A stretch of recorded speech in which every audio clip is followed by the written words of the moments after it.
Smart money concept series में हमारा ये 5वां वीडियो है। आज के इस वीडियो में हम फेयर वैल्यू गैप किसे कहते हैं और उसके उपयोग से आप किस तरह अपनी ट्रेड एंट्री को प्लान कर सकते हैं, इसके बारे में जानने वाले हैं। तो चलिए सबसे पहले फेयर वैल्यू गैप क्या है ये जानते हैं।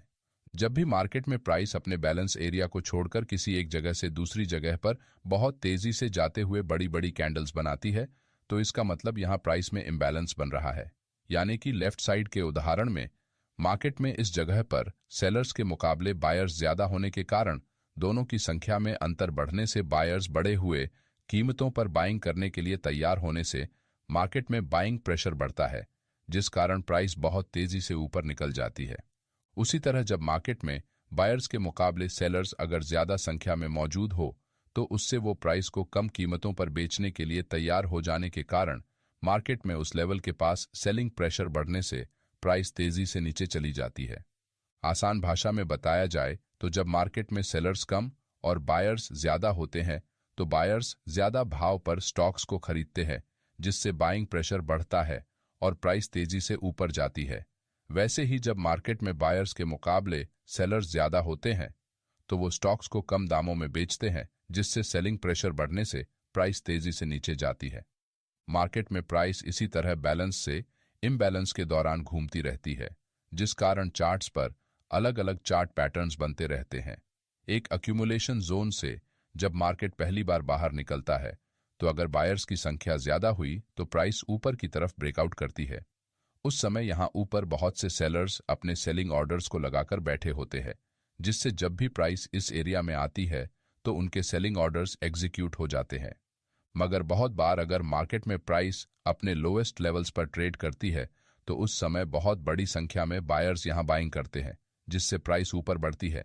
लेकिन अगर यहां जितने बायर बाइंग करना चाहते हैं उनके मुकाबले में सेलर्स की संख्या कम होती है, तो यहां पर जो सेलर्स पहले अपने सेलिंग ऑर्डर्स को नीचे लगाकर बैठे थे वो अब अपने सेलिंग ऑर्डर्स को ऊपर की तरफ शिफ्ट करते हैं, जिस कारण बायर्स को महंगे दामों में स्टॉक्स को खरीदना पड़ता है, जिससे प्राइस तेजी से ऊपर बढ़ती है।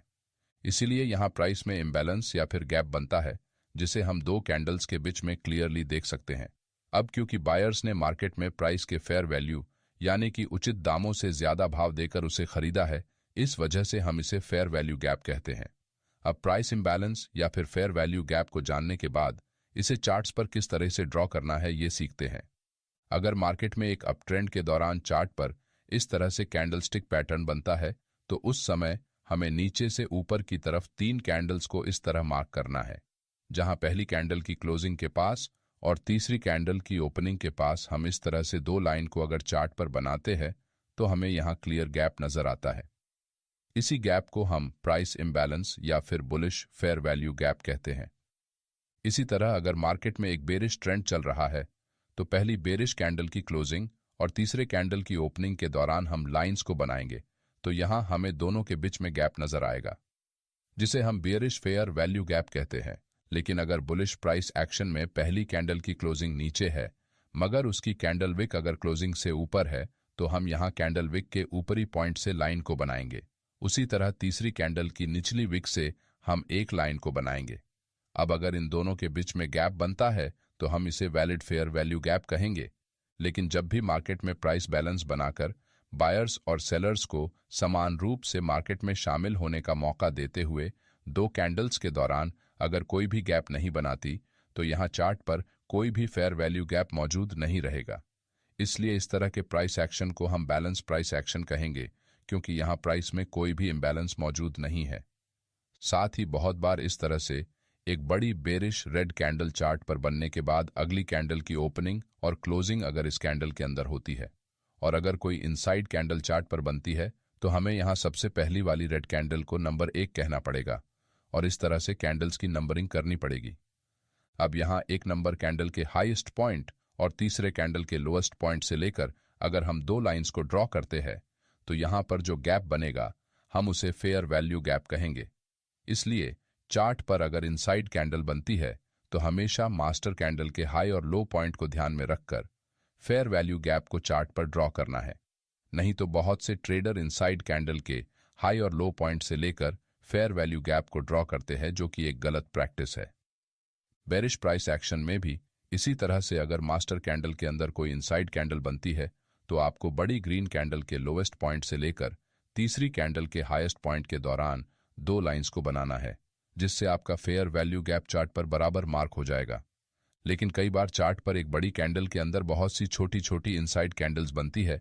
उस समय भी आपको बड़ी मास्टर कैंडल के हाईएस्ट और लोवेस्ट पॉइंट को ही ध्यान में रखते हुए फेयर वैल्यू गैप को चार्ट पर बनाना है। इन सभी बातों को अच्छे से समझकर अगर आप चार्ट पर फेयर वैल्यू गैप को बनाते हैं तभी आपको अच्छे रिजल्ट्स देखने को मिलेंगे। चलिए अब कौन सा फेयर वैल्यू गैप वैलिड होता है और कौन सा इनवैलिड होता है इसे जानते हैं। Number 1, fair value gap must be unmitigated. जब भी प्राइस चार्ट पर फेयर वैल्यू गैप बनाती है तो मार्केट उस गैप को भरने के लिए एक बार उस गैप की दिशा में आने की कोशिश जरूर करता है और उस गैप को भरने के बाद फिर से अपना पुराना ट्रेंड कंटिन्यू करता है।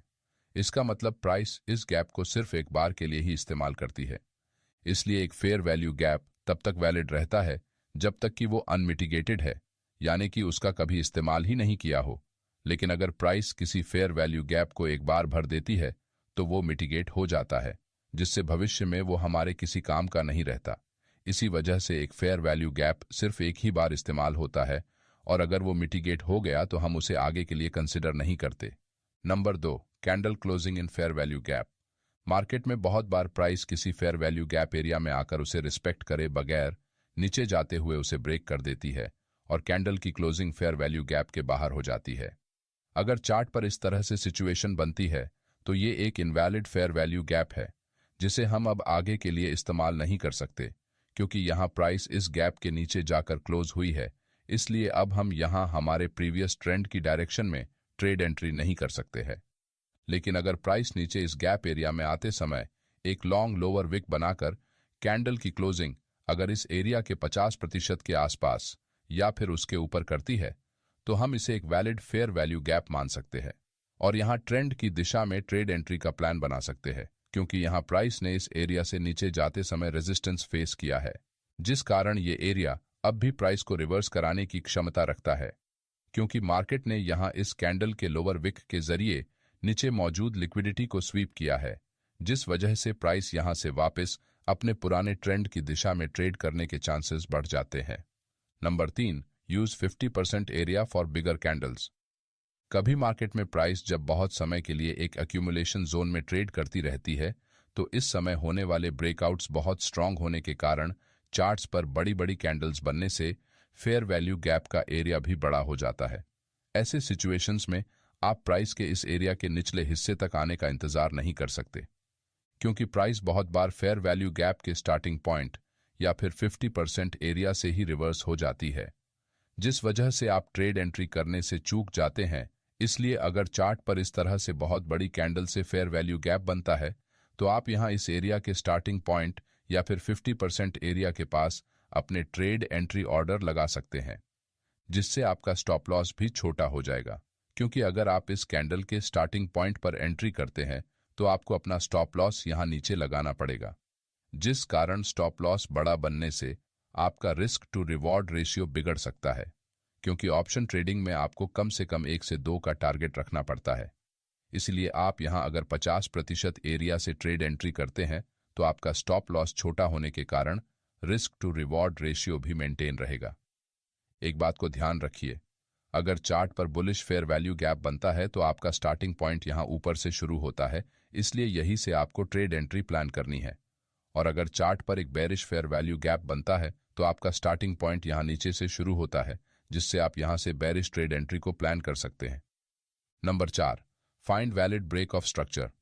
जब भी प्राइस चार्ट पर एक वैलिड ब्रेक ऑफ स्ट्रक्चर बनाने के बाद फिर से नीचे आती है तो उस समय फेयर वैल्यू गैप एरिया से सपोर्ट लेकर वापस ऊपर जाने के चांसेस बहुत ज्यादा होते हैं, क्योंकि यहां मार्केट ने इस स्विंग के ब्रेकआउट के बाद यहां इस ब्रेकआउट को देखकर जो रिटेल ट्रेडर्स मार्केट में एंटर हुए थे उनके स्टॉप लॉस ऑलरेडी हिट होने से मार्केट ने उनकी स्टॉप लॉस लिक्विडिटी को नीचे स्वीप किया है। इस वजह से यहां से प्राइस सपोर्ट लेकर फिर से अपने पुराने ट्रेंड को कंटिन्यू कर सकती है। इसलिए अगर चार्ट पर वैलिड ब्रेक ऑफ स्ट्रक्चर बनाने के बाद price fair value gap area में आती है तो ये एक high probability trade entry setup होता है। नंबर 5, वॉच अदर की फैक्टर्स ऑन चार्ट। एक high probability trade entry setup को चार्ट पर खोजने के लिए आपको बहुत सारे ट्रेड एंट्री कॉन्फर्मेशंस को लेना जरूरी होता है, तभी आप मार्केट में ट्रैप होने से खुद को बचा सकेंगे। जैसे कि यहाँ price valid break of structure करने के बाद नीचे आते हुए इस फेयर वैल्यू गैप एरिया के पास आती है। यहाँ सिर्फ एक अकेले फेयर वैल्यू गैप के भरोसे हम रिवर्स ट्रेड एंट्री नहीं कर सकते, लेकिन अगर चार्ट पर इस एरिया के पास कोई प्रीवियस सपोर्ट एरिया मौजूद हो तो यहाँ से प्राइस के रिवर्स होने के चांसेस और भी ज्यादा होते हैं। साथ ही आपको फेयर वैल्यू गैप एरिया में कैंडलस्टिक पैटर्न को भी ध्यान में रखना है। अगर चार्ट पर इस तरह से लॉन्ग लोअर विक के साथ रिजेक्शन कैंडल पर बनती है तो प्राइस एक्शन के हिसाब से ये एक बुलिश सेटअप होता है। इसलिए किसी भी ट्रेड में एंट्री करते समय आपको अलग अलग की फैक्टर्स को कंसिडर करना जरूरी होता है। चलिए अब चार्ट्स पर फेयर वैल्यू गैप के कुछ उदाहरण देखते हैं। ये निफ्टी 50 का 25 सितंबर का 5 मिनट टाइम फ्रेम का चार्ट है, जहां प्राइस एक रेंज में ट्रेड करने के बाद एक स्ट्रॉन्ग बेरिश कैंडल से इस रेंज का नीचे ब्रेक डाउन कर देती है। अब अगर हम यहां सबसे आखिरी 3 कैंडल्स को इस तरह से मार्क करेंगे तो यहां पहली कैंडल का लो और तीसरी कैंडल का हाई, इन दोनों के बीच में एक बड़ा फेयर वैल्यू गैप या फिर प्राइस इंबैलेंस चार्ट पर बन रहा है। इसलिए हम इसे यहां मार्क करेंगे और प्राइस के इस जोन में आने का इंतजार करेंगे। थोड़ी देर बाद प्राइस धीरे धीरे ऊपर बढ़ते हुए जैसे ही इस एरिया में आती है तो हम यहां बेरिश साइड का ट्रेड ले सकते हैं, क्योंकि चार्ट पर एक बेरिश फेयर वैल्यू गैप बना हुआ है। इस ट्रेड में हमारा स्टॉप लॉस यहां इस फेयर वैल्यू गैप के थोड़ा ऊपर या फिर इस बेरिश कैंडल के स्टार्टिंग पॉइंट पर रहने वाला है। थोड़ी ही देर में प्राइस इस एरिया से रिजेक्शन फेस करते हुए नीचे चली जाती है और हमारे प्रॉफिट टारगेट को हिट करती है। उसी दिन मार्केट नीचे से ऊपर आकर हमारे प्रीवियस स्विंग लो को ब्रेक करते हुए ऊपर क्लोज हो जाता है, जिससे यहां वैलिड चेंज ऑफ कैरेक्टर बनता है। अब प्राइस ने यहां ऊपर आते हुए कहीं पर क्या कोई फेयर वैल्यू गैप बनाया है, इसे हम चेक करेंगे। यहां से लेकर यहां तक चार्ट पर सिर्फ इस लेवल के पास एक ही valid fair value gap chart पर बना है, जो कि बहुत छोटा है। लेकिन बहुत से रिटेल ट्रेडर यहां इस बुलिश कैंडल के पास एक फेयर वैल्यू गैप को ड्रॉ करते हैं, जो कि सरासर गलत है, क्योंकि यहां इस बिग कैंडल के अंदर इन तीनों कैंडल की क्लोजिंग होने के कारण हम इन्हें इनसाइड कैंडल्स मानते हैं, जिस कारण अगर हम इस ग्रीन बुलिश कैंडल के हाई और इस कैंडल के लो एरिया को मार्क करने की कोशिश करेंगे तो यहां कोई भी फेयर वैल्यू गैप चार्ट पर मौजूद नहीं है, इसीलिए हम इसे आगे के लिए कंसिडर नहीं करेंगे। अब हमने जो यहां वैलिड फेयर वैल्यू गैप बनाया है, उसी एरिया के पास मार्केट में एक प्रीवियस रेजिस्टेंस जोन बना हुआ है, जहां से मार्केट नीचे गिरा था। अब ये रेजिस्टेंस एरिया हमारे लिए यहां सपोर्ट का काम कर सकता है। अब क्योंकि हमारा फेयर वैल्यू गैप छोटा है, इसलिए हम यहां लास्ट स्विंग के पास हमारे स्टॉप लॉस को लगाने वाले हैं। थोड़ी ही देर में मार्केट यहां इस तरह से प्राइस एक्शन बनाने के बाद हमारे फेयर वैल्यू गैप एरिया से सपोर्ट लेकर ऊपर निकल जाता है। अगर आप यहां नोटिस करेंगे तो इस रेड कैंडल की लोअर विक ने नीचे की लिक्विडिटी को स्वीप किया है और इस कैंडल की क्लोजिंग हमारे फेयर वैल्यू गैप एरिया में हुई है। इसका मतलब यहां ये एक वैलिड फेयर वैल्यू गैप बना था।